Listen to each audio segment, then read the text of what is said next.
activity that it implies should be undertaken is a familiarization with the soul. And the soul has been banned from Western thinking about the self for nigh on 400 years, at least in leading circles. But I take this concept very seriously, and I think if any of you are familiar with the literature of alchemy, alchemy is about the generation of a psychic construct, a wholeness, a thing which has many properties, which is paradoxical, which is both mind and matter, which can do anything.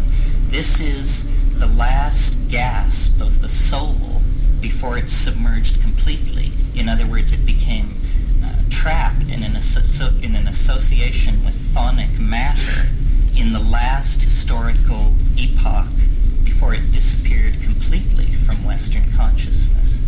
Psychedelic drugs, especially psilocybin, allow a searchlight to be thrown on these deeper levels of the psyche, as Jung correctly stated, but it is not a museum of archetypes or psychic constructs, as he seemed to assume. It is a frontier of wholeness into which any person so motivated and so courageous as to wish to do it can go and leave the mundane plane far behind. In other words, it is a dimension of vertical gain that is real and is present in all of our lives, and that we do not acknowledge except as an anomaly because we have been told that it's an anomaly. We have been told that these perceptions have to be devalued.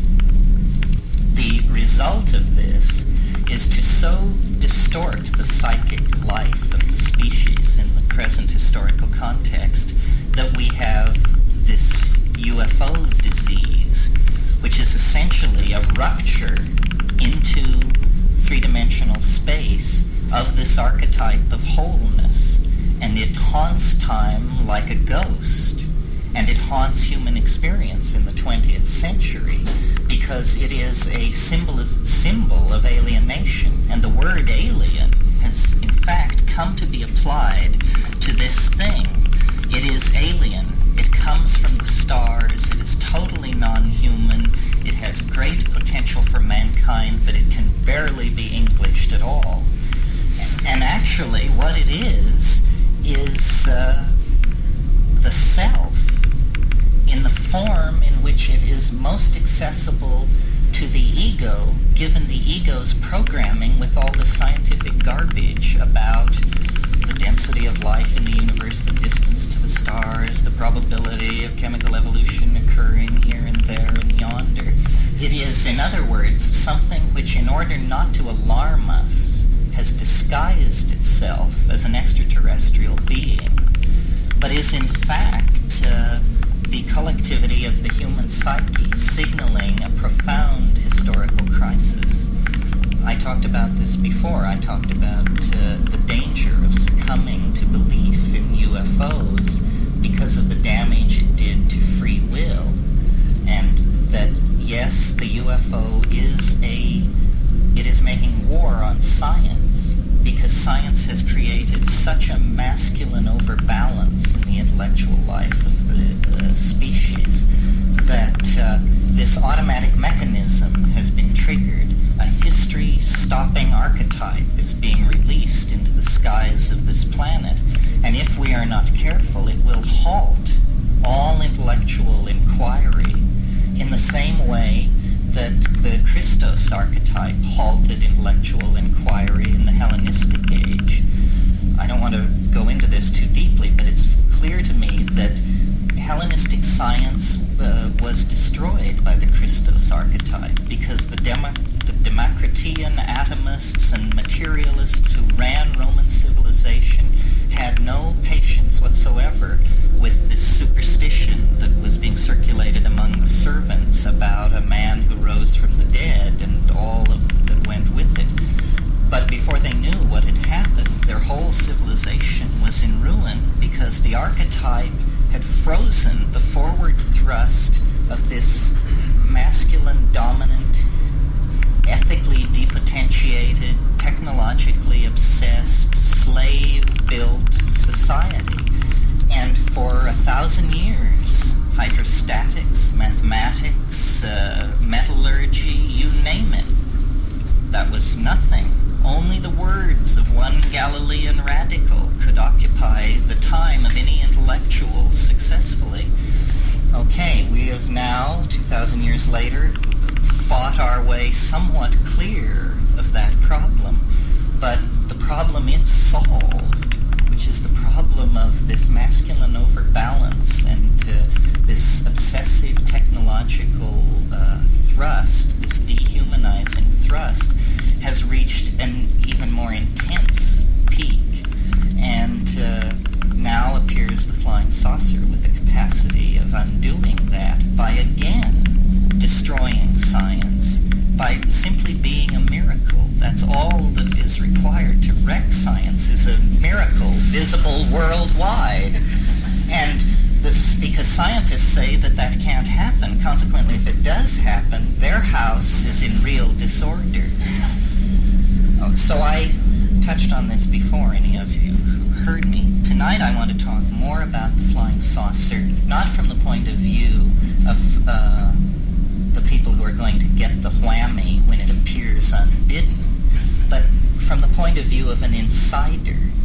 In other words, one can do more than simply say, oh yes, I understand what this is. The overmind is visibly manifest in the skies of Earth in order to skew history toward an eschatological mode that will stifle inquiry in order, basically, to preserve the species from extinction. But a mature humanity could get into a place where we no longer required these metaphysical spankings from messiahs and flying saucers that come along every 1,000 years or so to mess up the mess that has been created and to try and send people off on another tack. And the way to do this is to look at the abysses that confront man as species and individual and try to unify them. And I think that psilocybin offers a way out because it allows a dialogue with the overmind that is not, you won't read about it in Scientific American or anywhere else. You will carry it out.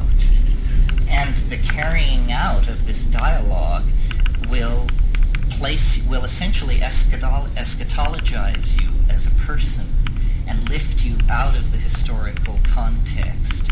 It's like Stephen Dedalus said in Ulysses, history is the nightmare that I am trying to awake from. Well, I would turn it around a bit and say history is what I am trying to go to sleep from in order to get away from it. In other words, the dream is eschatological. The dream is zero time and outside of history. Escape into the dream. Escape, a key thing charged against these drugs, that they are for escapists. I think the people who make this charge hardly dare dream to what degree they are escapists. Escape. Escape from the planet, from death, and from the problem, if possible, of the unspeakable. So now, to say a bit about death and dying. If you leave aside the last 300 years of historical experience as it was handled in Europe and America, and examine the phenomenon of death, the doctrine of the soul in all its ramifications, Neoplatonic, Christian, dynastic, Egyptian, etc. I'm sure you're all familiar with some or all of these. What you get is the idea that there is a light body or a thing, an intellect, that is somehow mixed up in the body during life, and at death or at dying is involved in a crisis in which these two envelopes separate, and one loses its raison d'etre and falls into dissolution, metabolism stops, and the other one goes we know not where. perhaps nowhere, if you believe it doesn't exist. But then you have the problem of trying to explain life, which, by the way, though science makes great claims and has done very well in systems of nuclear particles and even simple atomic systems, the idea that science can make any statement about what life is or where it comes from is preposterous. Science has nothing to say about how you can decide to close your hand into a fist, and it happens. This is utterly outside the realm of scientific explanation, because what we see in that phenomenon is mind as a first cause. In other words, we see matter. It's an example of telekinesis. Matter is caused by mind to move. So we need not fear the sneers of science in the matter of the fate or origin of the soul. And as I say, my thrust into this has always been the psychedelic experience, but I've been thinking recently more about dreams, because dreams are a much more generalized form of experience of the hyperdimension, or the mode in which life and mind seem to be embedded. And looking at dreams and looking at what people with shamanic traditions say about dreams, you come to the realization that experientially for those people it is a parallel continuum. The shaman accesses it with hallucinogens or other things which I mentioned, but most efficaciously with hallucinogens. But everybody else accesses it through dreams. Now, Freud's idea about dreams was, I forget the German term, but he called them day residues. He always felt that you could trace the content of the dream down to a distortion of something that happened during the day, or, during waking time. I think that it's much more useful to try and make actually a kind of geometric model of consciousness, and to take seriously the idea of a parallel continuum, and to say that the mind and the body are embedded in the dream, and the dream is not a kind of, but a higher order spatial dimension, so that in sleep you are released into the real world, of which the world of waking is only the surface. And in a very literal sense, it's the surface. It's the surface in a geometric sense, that there is a plenum, and recent experiments in quantum physics tend to back this up. There is a holographic plenum of information. All information is everywhere. Information that is not here is nowhere. And that information stands outside of historical time. It's like Plato said, time is the moving image of eternity. Eternity, it does not have a temporal existence, even the kind of temporal existence where you say it always existed. It does not have temporal duration of any sort. It is eternity. We are not primarily biology, with mind emerging as a kind of iridescence, a kind of epiphenomenon at the higher levels of organization of biology. We are, in fact, hyperdimensional objects of some sort which cast a shadow into matter, and the shadow in matter is the body. And at death, what happens, basically, is that the shadow withdraws, or the thing which casts the shadow withdraws, and metabolism ceases, and matter, which had been organized into a dissipative structure in a very localized area, sustaining itself against entropy by cycling material in and degrading it and expelling it, that whole phenomenon ceases. But the thing which ordered it is not affected by that.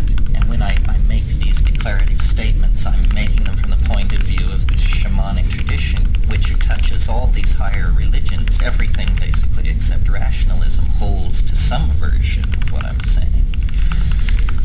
psychedelic, the dream state and the psychedelic state acquire great import because there is then a task to life. And the task to life is to become familiar with this thing which is causing being, and to be familiar with it at the moment of passing. In other words, the metaphor is used by several traditions of a vehicle, an after-death vehicle, an astral body, something like that. And shamanism and certain yogas, Taoist yoga, claim very clearly that the purpose is to familiarize yourself with this after-death body in life. And then the act of dying will not create confusion in the psyche. You will recognize what is happening, you will know what to do, and you will make the clean break. And there does seem to be the possibility of a problem in dying. In other words, what I'm telling you is not that you're condemned to eternal life. I'm saying it's a possibility, but you can muff it through ignorance. In other words, at the moment of death, there is a kind of a separation. It's like birth. The metaphor is trivial but perfect. It is there is a possibility of damage, of incorrect activity. Again, William Blake, who said that as you start into the spiral, there is the possibility of falling from the golden track into eternal death. But it is only a crisis of a moment. It's a crisis of passage. And the whole purpose of shamanism and of life, correctly lived, is to strengthen the soul and to strengthen the relationship to the soul so that this passage can be cleanly made. Okay, this is not anything earth-shaking, or it's well known. It's a traditional position, actually. But now I want to assimilate one more abyss into this model, one less familiar to us as rationalists, but well familiar to us just one level deeper in the psyche as Christians and Westerners, and that is this idea that the world will end, that there will be a final time, that there is not only the crisis of the death of the individual, there is the crisis of the death of the species. What this seems to be about is that from the time that there is an awareness of the existence of the soul, we'll say circa 50,000 BP, until the resolution of the apocalyptic potential, there's something like 50,000 years, which in biological time is only a moment, but it is the entire span of history times 5. In that period, everything hangs in the balance because it is a mad rush from monkeydom to starshiphood. And in the leap across those 25,000 years, energies are released, religions are shot off like sparks, philosophies evolve and die, science arises, magic arises, all of these things which control power with greater and lesser degrees of ethical constancy appear. There is the possibility, as in the metaphor of dying, there is the possibility of mucking it up, of aborting the species transformation into a hyperspatial intellect. We are now, there can be no doubt that we are now in the final seconds of that crisis, a crisis which involves the end of history, the departure from the planet, the triumph over death, and the release of the individual from matter. We are, in fact, closing distance with the most profound event a planetary ecology can encounter, which is the freeing of life from the dark chrysalis of matter. The old metaphor of psyche as the butterfly is a species-wide metaphor. We must undergo a metamorphosis in order to survive the momentum of the historical forces already in motion. Well, if you know anything about evolutionary biology, you know that man is considered to be an unevolving species. In other words, sometime in the last 100,000 years, with the invention of culture, the biological evolution of man ceased, and evolution became a cultural phenomenon. Tools, languages, and philosophies began to evolve, but the human somotype began to remain the same. And so we are very much like people a long time ago. But technology is the real skin of our species. Man, correctly seen in the context of the last 500 years, is an extruder of a technological shell. We take in matter that has a low degree of organization. We put it through mental filters, and we extrude Lindisfarne Gospels, space shuttles, all of these things. This is what we do. We're like coral animals embedded in a technological reef of extruded psychic objects. And the tool is the flying saucer or the soul exteriorized in three-dimensional space. It's, as James Joyce said, it's the problem of how man may be dirigible, right? And how man may be dirigible is basically by turning himself inside out. In other words, the body must become an interiorized hologrammatic object embedded in a solid-state hyperdimensional matrix, which is eternal, so that man wanders through Elysium in his body. This is a kind of Islamic paradise that I'm putting out here. Wanders through Elysium in his body, experiencing all the pleasures of the flesh, but not realizing that he is a holographic projection of a solid-state matrix that is micro-miniaturized, superconducting, and nowhere to be found. It is part of the plenum.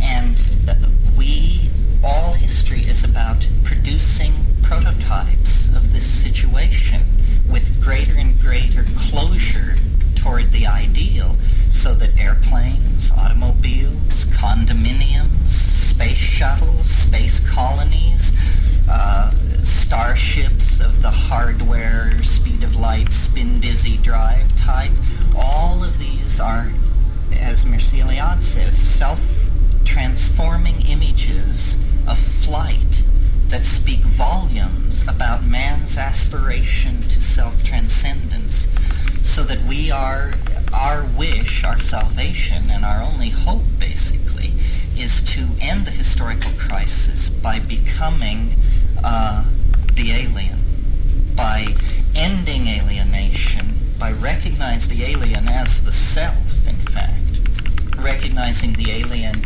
as an overmind which holds all the physical laws of the planet intact in the same way that you hold an idea intact in your mind. In other words, all these givens, which are thought to be so rich in adamantine, are actually merely the moods of the God, if you will, which we happen to be. And the whole thing about human history is recovering this piece of lost information so that man may be dirigible. Or, again, to quote Finnegan's Wake, Moycane is the red light district of Dublin. Here in Moycane we flop on the seamy side, but up in the Ent, prospector, you sprout all your worth and you woof your wings. So if you want to be phoenixed, come and be parked. It's that simple, you see.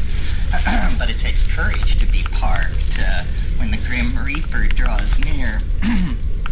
A blessing in disguise, Joyce calls him. So, to me, what psychedelics point out, and where I think society will go once they are integrated to the point where large groups of people can plan research programs without fear of being persecuted for it, is it models the after-death state. It may do more than model it. It may essentially reveal the nature of it, that our mind, what we each call our mind, can be the modalities of appearance and understanding can be shifted so that we see it within the context of the one mind. And then problems like the existence of extraterrestrials and that kind of thing become trivial, because the one mind that I'm talking about contains all experiences of the other. There is not the Newtonian universe deployed throughout the parsecs and kiliocosms of physical space and the interior mental universe. They are the same thing. We perceive them as unresolvable dualisms because of what is called, or what I call, a code, the quality of the code, meaning the language we use to discuss this problem has these built-in dualisms.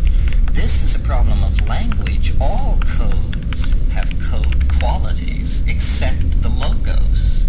The logos is perfect, and therefore it partakes of no quality other than itself. But so long as you map with something other than the logos, there will be code qualities.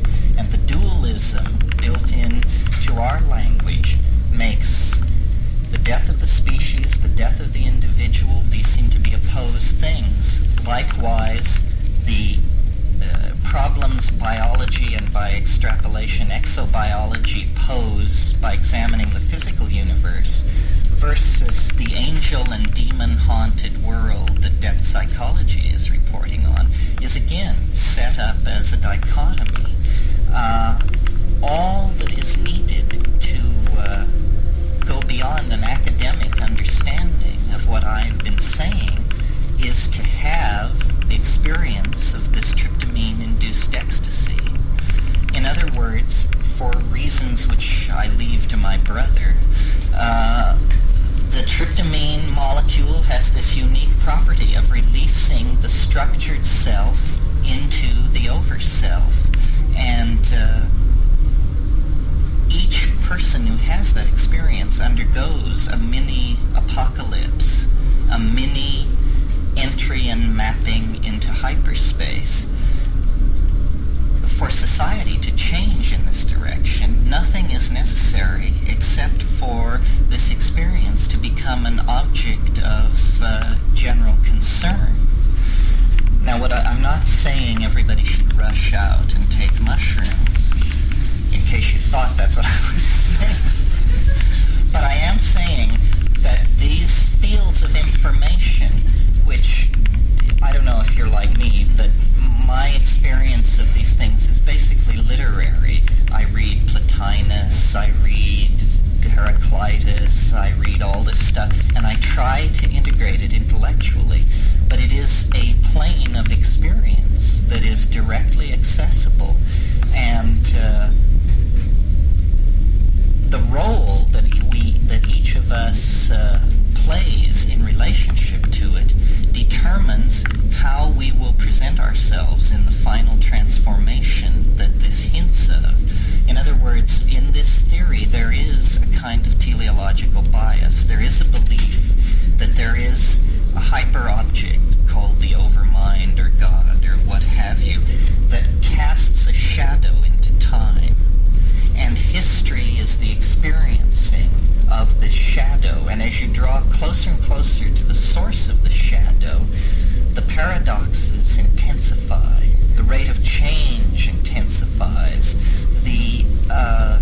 Because what is happening is that this hyper-object is beginning to ingress into three-dimensional space. One way of thinking of it is that the dream and the waking world and the world of the dream begin to become one, so that the school of flying saucer criticism, which has said flying saucers are hallucinations, was in a certain sense correct, in that the laws which operate in the dream, the laws which operate in hyperspace, can at times operate in three-dimensional space when the barrier between the two modes becomes weak. And then you have these curious experiences, sometimes called psychotic breaks, sometimes called whatever, but which always have a tremendous impact on the person they're happening to, because there seems to be be an exterior component that could not possibly be mental. This, what I'm talking about, is when coincidences begin to build and build and build until you finally say, I don't know what is going on, but it's preposterous to claim that this is a psychological phenomenon because these are changes in the world, what Jung called synchronicity and made a certain model of. But what it really is that an alternative physics is beginning to impinge on reality, and it is the physics of light, essentially. Light is composed of photons. Photons have no antiparticle. This means that there is no dualism in the world of light. And if you try to imagine the experience from the point of view of a thing made of light, you realize, I'm sure you're all familiar with the conventions of relativity, which say that time slows down as you approach the speed of light. But what is never said about that is that if you move at the speed of light, there is no time whatsoever. There is an experience of time zero. So if you imagine for a moment yourself to be made of light or in possession of a vehicle which can move at the speed of light, there you can traverse from any point in the universe to any other with a subjective experience of time zero. This means that you cross to Alpha Centauri, time zero. But the amount of time that has passed in the relativistic universe is whatever it is, 4.5 years. But if you move at very great distances, if you cross 250,000 light years across to Andromeda, you still have an experience of time zero. The only experience of time that you have is a subjective time that is created by your own mentation. But in relationship to the so-called Newtonian universe, there is no time whatsoever. You exist in eternity. You have become eternal. Now, of course, the universe is aging at a staggering rate all around you in this situation, but you perceive it as a fact of the universe, the way we perceive Newtonian physics as a fact of this universe. So you have essentially translated into this eternal mode that I mentioned, time as the moving image of eternity. You are then away from the moving image. You exist in this static mode. I believe that this is what technology pushes toward, and that there is no opposition between ecological balance and the people who want to leave the planet and the hyper-technologists and the hyper-naturalists. All of these are red herrings. The real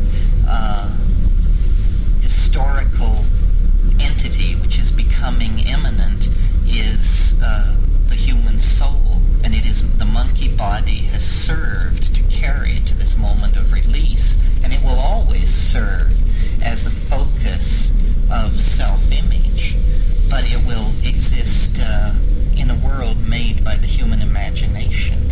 This is what the return to the Father, the transcendence of physis, the rising out of the Gnostic universe of iron that traps the light, all these metaphors, this is what it means. It means release into the human imagination. Very shortly,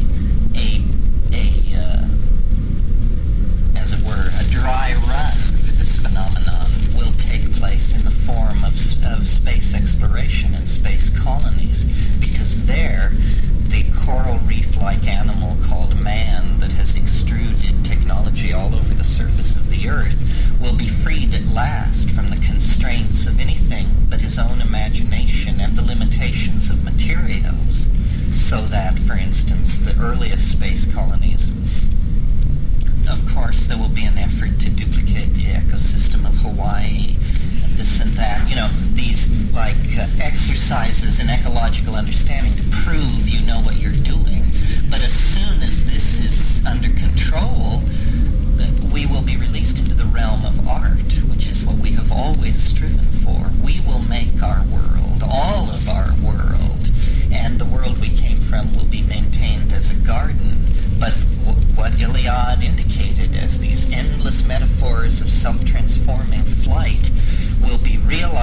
militarily as the technology of the space colony. What is lining up right behind that, of course, is the fact that the transition from Earth to space is a staggeringly tight genetic filter, a much tighter filter than any previous frontier ever has been. Even the filter, the genetic demographic filter represented by the New World, it's said that, the vitality of America is because only the dreamers and the pioneers and the schemers made the trip across. This will be even more true of the transition to space, and the technological conquest of space will set the stage then for the interiorization of that metaphor and the conquest of inner space and the collapse of the state vectors associated with this technology deployed in Newtonian space. And then man will have become more than dirigible. I think a break here is in order. Let's have a break.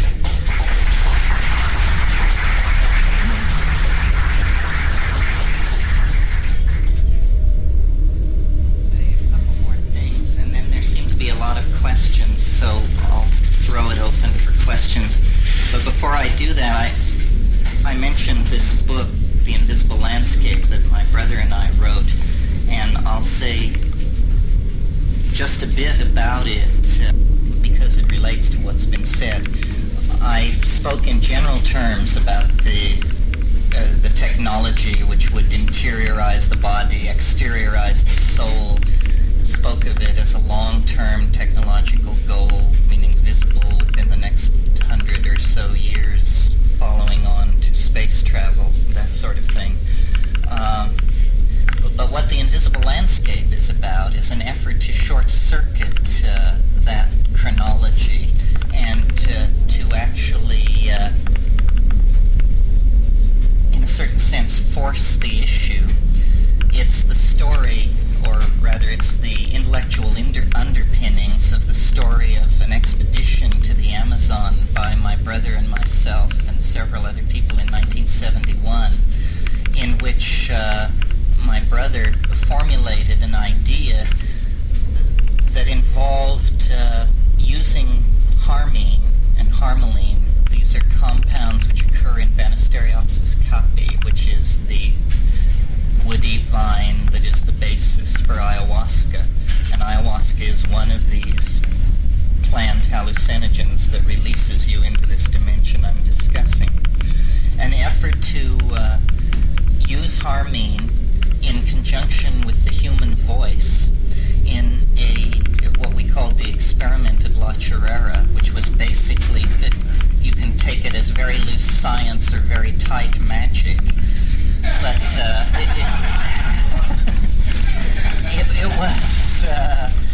it was an effort to use sound to charge the molecular structure of these harmine molecules metabolizing in vivo in the body in such a way that they would bind preferentially into certain molecular structures. Our candidate at the time was DNA. I think Frank Barr has convinced me that there's as great a likelihood that it involves a binding into melanin bodies.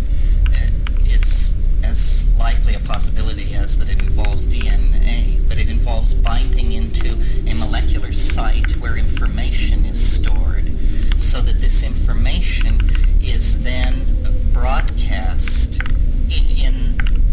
essentially in the mind in such a way that you begin to get a readout on the structure of the soul. In other words, this was an effort to use a kind of shamanic technology to bell the cat, if you will, to hang a superconducting telemetric psychedelic device on the overmind so that there would be a continuous readout of information from this dimension. And the success or failure of this you may judge by reading the book, because the first first half of the book describes the experiment, the theoretical underpinning of the experiment. The second half of the book describes the theory of the structure of time that derived from the bizarre mental states that followed upon the experiment. I don't claim that we succeeded. I just claim that our theory of what happened is better than any theory any of our critics have been able to bring forward. But whether we succeeded or not, that kind of thinking points the way. In other words, when I speak of the technology of building the starship, I imagine it will be done with voltages far below the voltage of a common flashlight battery. This is, after all, where the most interesting phenomenon go on in nature. Thought is that kind of phenomenon. Metabolism is that kind of phenomenon. So I think that, an Aquarian science, or a science that places the psychedelic experience at the center of its program of investigation, should move toward a practical realization of this goal, the goal of eliminating the barrier between the ego and the overself, so that the ego can perceive itself as an expression of the overself, so that the anxiety of being cast into matter, of apparently facing a tremendous biological crisis in the form of death, of apparently facing a tremendous physical species crisis in the form of the apocalypse, the crisis of limitation in physical space by being planet-bound, all of these things can be obviated by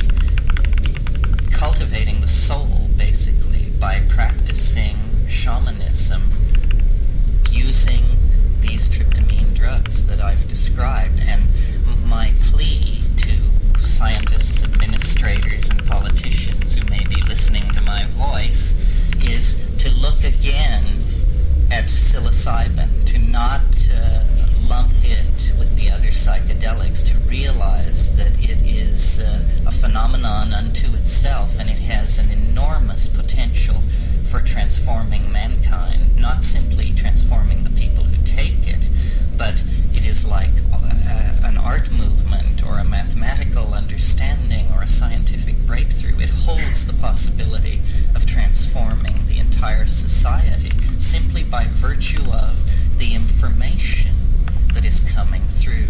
This is a source of gnosis, and the voice of gnosis has been silenced in the Western mind for at least 1,000 years. I like to think that when these Franciscans and Dominicans arrived in Mexico in the 16th century, they immediately set about stamping this thing out. The Indians called it Tianonacatl, the flesh of the gods. Well, the Catholic Church has a monopoly on theophagia and was not pleased by this particular approach to what was going on. Now, 300, 400, whatever it is, years after that initial contact, I think that that Eros, which retreated from Greece and retreated from Europe with the rise of Christianity, retreated to the mountains of the Sierra Mazateca, essentially, and then was finally pushed into seclusion there, it now reemerges in Western consciousness, and our institutions, our epistemology, all of these things are so shakily founded and so misconstrued that with the help of shamanically inspired personalities, we can release this thing once again. I mean, the logos can be unleashed once again, and the voice that spoke to Plato and Parmenides and Heraclitus, that voice can speak again in the minds of modern people. And when it does, the alienation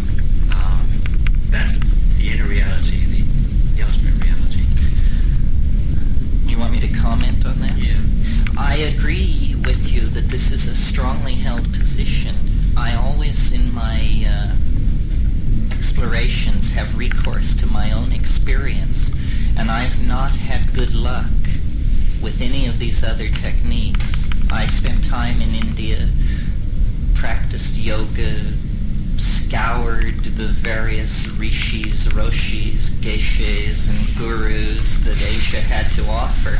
And I believe they must be talking about something, but in my experience, it is so pale and so far removed from the actual closure with the intense tryptamine ecstasy that I don't really know what to make of it, and I am willing to believe these things are possible.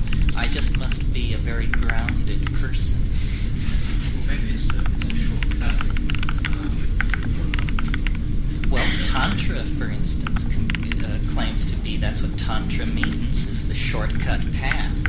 And certainly they might be on the right track. Sexuality, orgasm, these things do have tryptamine-esque qualities to them.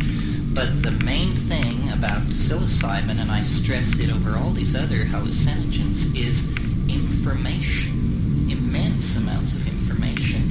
In my experience, a hallucinogen like LSD, the hallucinations seem largely to be somehow related to the structure of the optic nerve, or they are essentially trivial.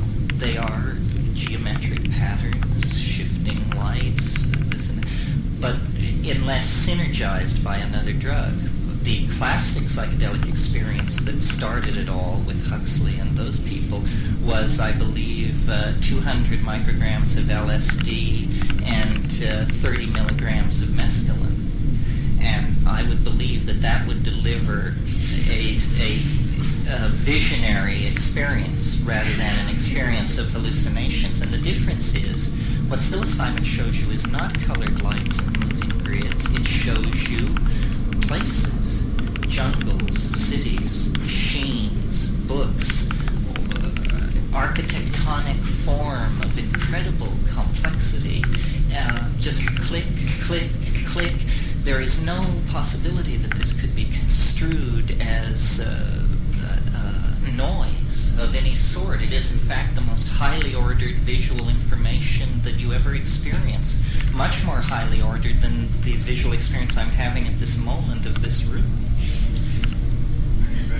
Information or a lot of data, that is notions. I mean, if you spell out what you mean, you certainly must mean something more important. Well, no. I think I talked about this last time, that Philo-Judaeus talks about what he calls a more perfect logos. He says a more perfect logos would be beheld rather than heard. In other words, the formulation you get in the Gospel of John, in principio et verbum caro factum est. In the beginning was the Word.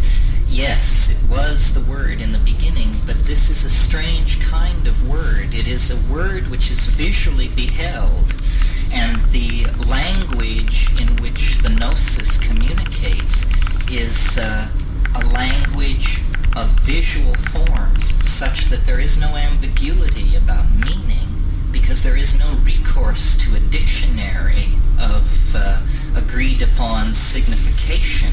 It is purely beheld. This is why it's very hard. One of the main problems with psychedelic drugs is to bring back information, because it is hard to English it. And the reason it's hard to English it is because it's like trying to make a three-dimensional rendering of a fourth-dimensional object. Only through the medium of sight can the true modality of this logos be